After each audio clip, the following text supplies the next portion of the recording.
दोस्तों, गुजरे ज़माने की एवरग्रीन बेहद खूबसूरत एक्ट्रेस सुरैया जी का जन्म 15 जून 1929 को हुआ था।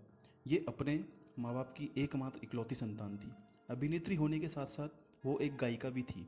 सुरैया जी के पिताजी एक छोटी सी फर्नीचर की दुकान चलाते थे। सुरैया जी अपने नाना नानी के साथ मुंबई में रहती थी और वहीं से पढ़ाई की। सुरैया जी ने बचपन से ही फिल्मों में अभिनय शुरू किया। वो सन 1937 में आई फिल्म उसने क्या सोचा में चाइल्ड आर्टिस्ट के रूप में काम किया। उसके बाद 1941 की फिल्म ताजमहल में भी वो नजर आई। ताजमहल फिल्म का संगीत HD बर्मन ने दिया था। बतौर सिंगर ही सुरैया के साथ उनका आगे सफ़र शुरू हुआ। दोस्त, वो दोस्त जिन्होंने फिल्म इंडस्ट्री में बड़ा नाम कमाया, एक महान संगीतकार मदन मोहन और दूसरे महान फिल्म मेकर और एक्टर राज कपूर। राज कपूर और मदन मोहन सुरैया जी के बचपन के दोस्त थे। ऑल इंडिया रेडियो पर जब सुरैया की आवाज़ महान संगीतकार नौशाद शाह ने सुनी तो उन्होंने फ़ौरन अपने दोस्त कारीदार की पिक्चर शारदा में उनसे गाना गवाया। और ये बात सन 1942 की है। वो बहुत छोटी थी और ये गाना उनसे फिल्म की हीरोइन मेहताब के ऊपर फिल्माया गया था। यहाँ से सुरैया जी का गायिका का सफ़र शुरू हुआ और फिर स्टेशन मास्टर, कानून और बहुत सी फिल्मों के लिए सुरैया जी ने गाना गाया।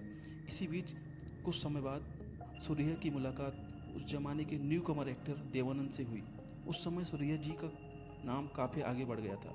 1942 में फिल्म तमन्ना, सुरैया ने मन्ना डे के साथ गाना गाया। जागो आई उषा, 1943 में फिल्म इशारा में सुरैया जी एक्ट करते नजर आई। अनमोल घड़ी में इनका काम बहुत तारीफ काबिल था।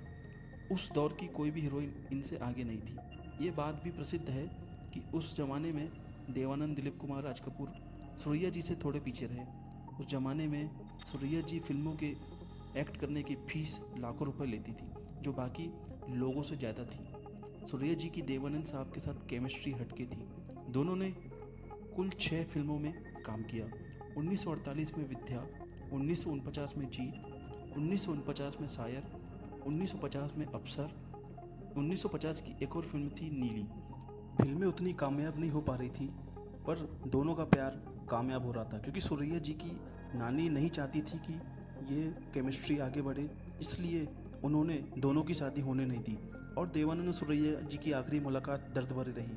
ये दोनों सितारे एक दूसरे से फूट फूट कर रोने लगे और एक दूसरे से कभी ना मिलने का वादा भी किया। सुरैया जी की ताउम्र कुंवारी रही। मधुबाला, नरगिस, मीना कुमारी प्रसिद्ध अभिनेत्रियां थी, पर उस दौर में जो सुरैया ने मुकाम बनाया वो सबसे अलग था। इसी बीच सुरैया जी ने राज कपूर जी के साथ काम किया था फिल्म दास्तान 1950 में। दिलीप कुमार जी के साथ उन्होंने फिल्म जानवर में काम किया। ये उनकी आखिरी फिल्म थी। इसके बाद सुरैया जी ने फिल्म इंडस्ट्री को छोड़ दिया था। तो इसी तरह बने रहिए मेरे साथ दोस्तों।